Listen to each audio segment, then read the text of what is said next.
Hey y'all, today we're going to do something we hadn't done in maybe a couple of years. We're going to do a South Carolina low country boil. Some people call it frogmore stew. So it's going to be really, really good. Let's get to it. Okay, for our low country boil, first thing we got to have is some sausage. So I'm going to take a pound of this jalapeno and pineapple smoked sausage. We're going to cut it up.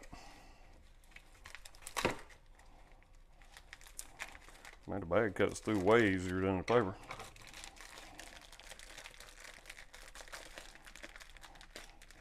So to do this, ideally you want 2 pounds of sausage. So we got 1 pound this way. Oh, wife don't like that end, so we're gonna cut that off. Okay, so I'm just gonna take and slice them.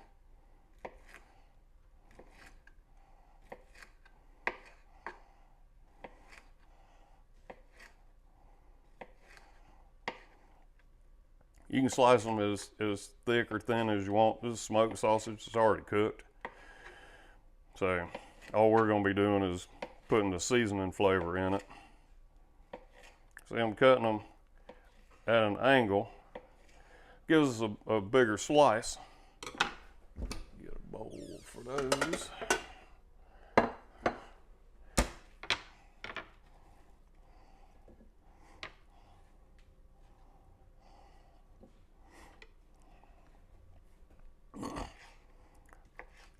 So we're going to get all our sausage sliced up.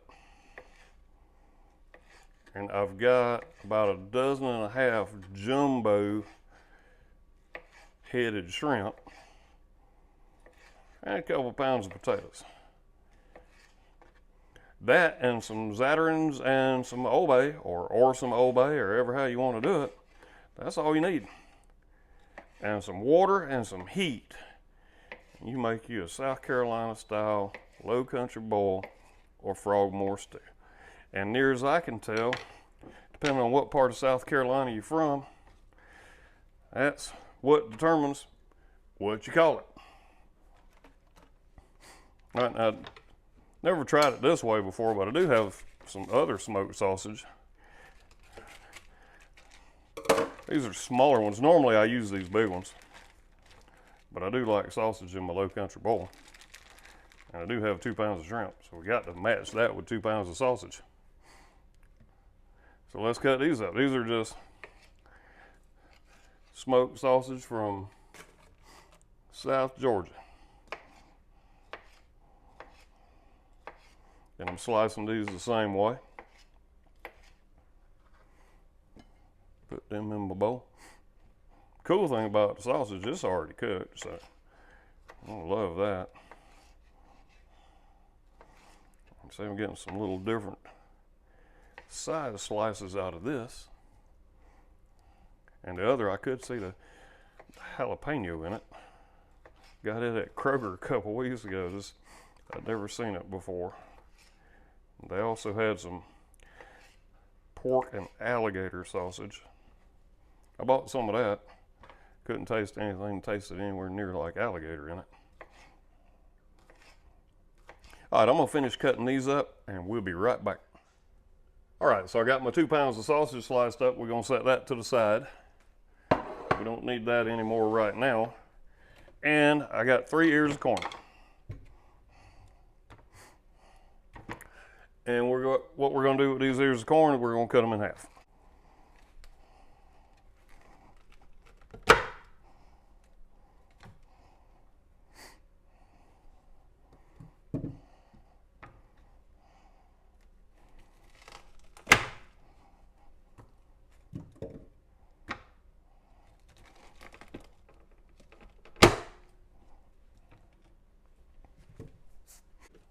All right, so we got our 3 ears of corn that we cut in half.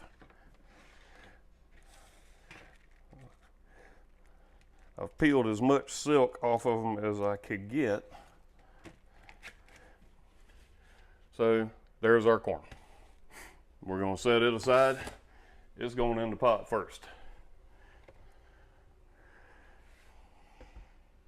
And what's going in right behind the corn, get this out of the way. what's going in right behind the corn is these potatoes. And there's a couple of these that are kind of big, so I'm gonna cut them up. Most of them are small.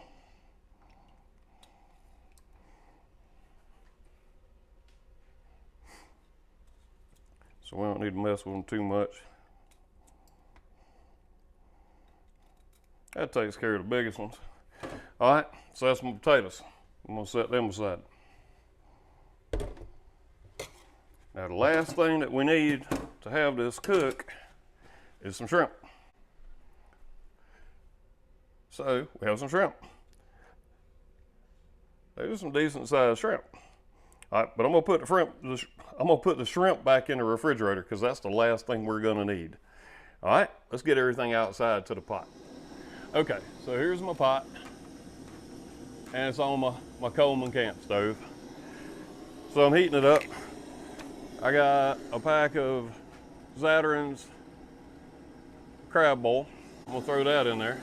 And I'm also got some Old Bay.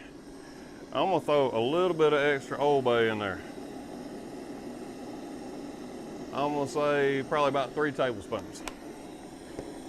Sorry you can't see it, but I can't do the stove on the ground, and I didn't really want to use my cooker.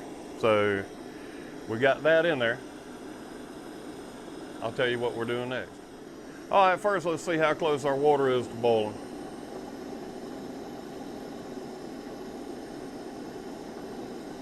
All right, so it's about 140 degrees, about the temperature your water heater runs on if you use a dishwasher, I reckon. So it's heating on up, but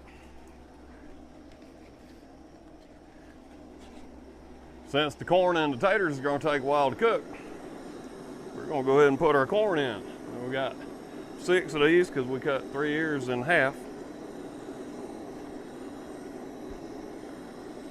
And I'll tell you what, since I put that corn in there, I'm gonna put just another little bit of Old Bay in there. Let's see. About another tablespoon or so. All right, now the taters is also gonna take a while. And what I'm gonna do is I'm very carefully gonna pour them and the water that they're in down in there. Okay? And I'm gonna add another tablespoon of Old Bay. We're gonna let this sit. I'm gonna put the lid on the pot.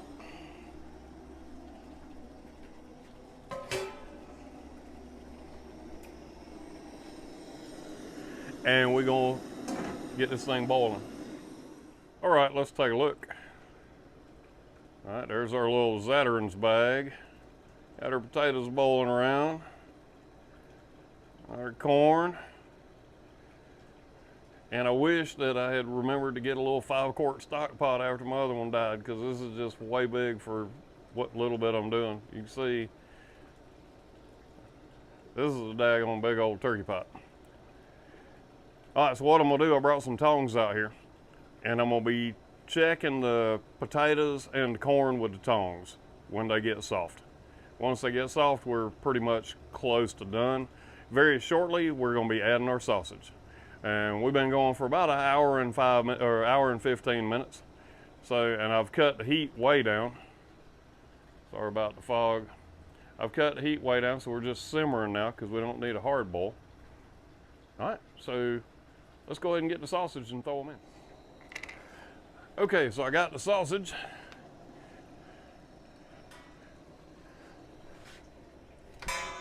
So we'll go ahead and put the sausage in. Yeah, we do have boiling water now, so I will be carefully putting the sausage in. Then I'm gonna grab a pair of tongs, and just for fun, we'll check the corn and a potato or two. Although I feel like we probably got about another 45 minutes to an hour. Now the shrimp only goes in when we're 5 minutes from done. That's when the shrimp goes. All right, so I'm putting this in. It's gonna take it a minute to come back to a boil. So I'm gonna cut the heat back up.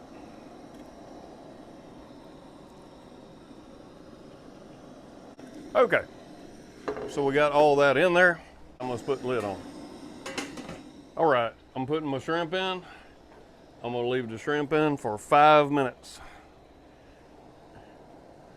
And once they've been in for 5 minutes, we're gonna shut the heat down. And I was a dummy. I'm not used to using this big pot for this, so I didn't leave my strainer bucket in it. So yeah, that's me being a dummy. So it's gonna be fun for me to pull everything out of it, but we'll get it done. All right, 5 minutes, we'll be back. Okay, so it's been 5 minutes since we put the shrimp in. Let's turn the burner off. All right, I'm gonna disconnect everything, and I'm gonna get the stove moved out of the way, and then we'll start taking up this really good low country boil.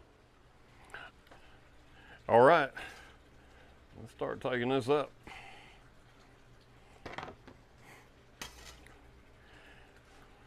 You don't really need the juice. Enough juice is gonna come with everything.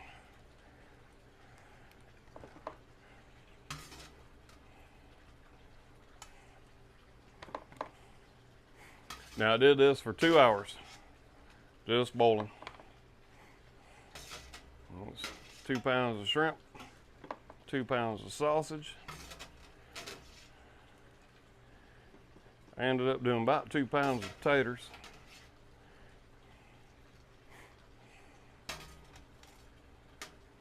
I had to go back and calculate up how much Old Bay that I used. Set that out of the way.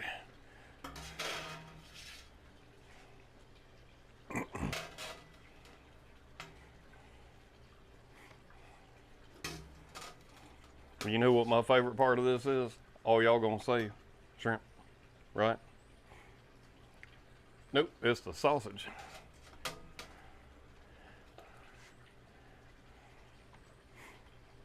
You don't have to use this many potatoes. I just like potatoes the way it tastes.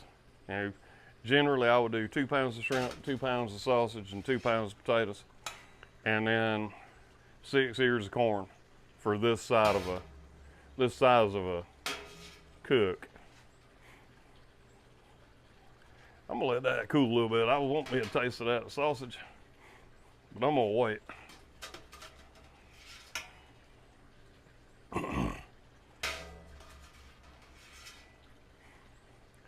Yeah, now see, this would have been a whole lot simpler if I hadn't been a dummy.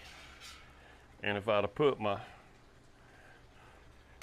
strainer basket in here. But I was a dummy. And if you're gonna be stupid, you gotta be tough, right? Ain't that what John Wayne said? All right, so we got it all taken up right there. Now what I'm gonna do is this pot that I dumped some of the liquor into, I'm gonna pour it back into the big pot and let it sit overnight and cool down, and then I'll get rid of it tomorrow. All right, so let's get it to taste and see how this is. All right, let's see. Have a piece of sausage. Now the big tail shrimp is a shrimp cooked right. Let's find out. I have done low country boil with peeled shrimp before just because it's easier to eat. But this time they had head on everything, so I could have went ahead and peeled them, but I didn't. Now I'm not using any cocktail sauce because generally I don't when I do low country boil. All right, so here's me shrimp. Man, all right, perfect. Let's do a tater. All right, we've done everything else. Let's have us a bite of corn. Nope, they're not gonna have a bite of corn. We're gonna have 2 more sausages.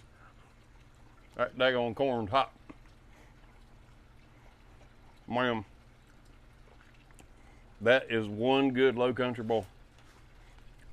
I hope y'all try it.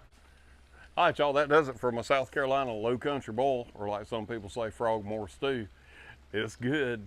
Man, it's good. I can't wait to get in there and tear it up. The wife's already telling me to hurry up and close this video out because she wants some too. But anyway, I'm gonna put a link to ThermoPro down in the description because, yeah, I did use my lightning just early on, just check temperature of the water, see how close we were. And if you go to that web or go to ThermoPro's website, use coupon code DBB15, you'll save 15% off of anything you buy from ThermoPro. Also, we're an Amazon affiliate, and I'm gonna put a link to Amazon, and you can go to I'm gonna do a generic Amazon link. You can use that link.